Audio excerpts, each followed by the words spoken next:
seems to me that part of it is also articulating why it's important. Yes. That it's important that that person was dejected, and that's going to have an impact. Right. So you're noticing these things, and other people might be noticing them as well, but disregarding them as irrelevancies. Yes.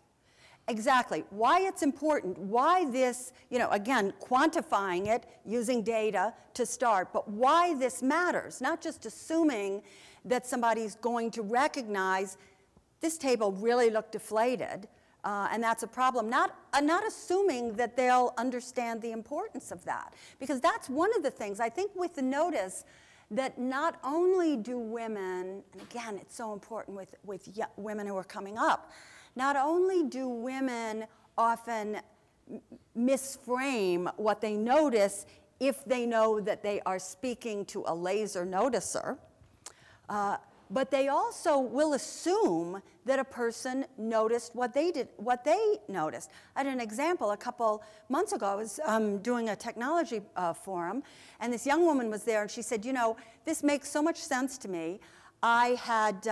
She said, I'm a real go-to person in my organization. I interact with a lot of people in a way you wouldn't expect given what my position is. She said, and I went away on the retreat to do the performance review, and my boss came back and said, does great work, but she doesn't seem connected with other people in the organization. I thought, that's what I'm best at. And then she thought, I realized, how would he know? I never told him. He doesn't monitor people coming in and out of my office. He doesn't monitor my emails. He doesn't know how many people I'm in touch with. I thought that because we went to a conference and I was talking to a lot of people, he would know that I was connected. He didn't even notice. He was focused on his own thing.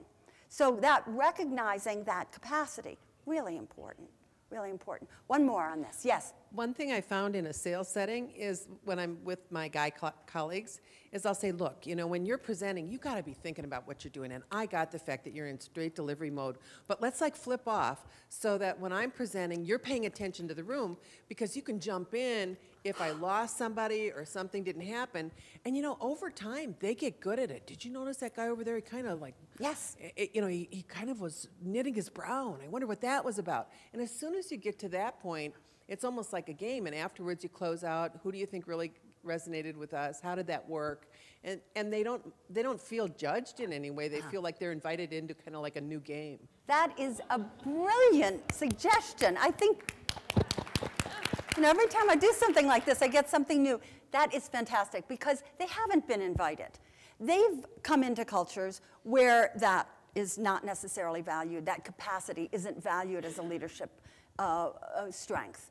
And so you're inviting them in. It's another kind of ambidextrous, we could call it a bifocal, developing the bifocal capacity or the bilingual capacity in an organization, inviting men to exercise that while we in turn develop and mentor younger women to develop better skills at dealing with laser noticers.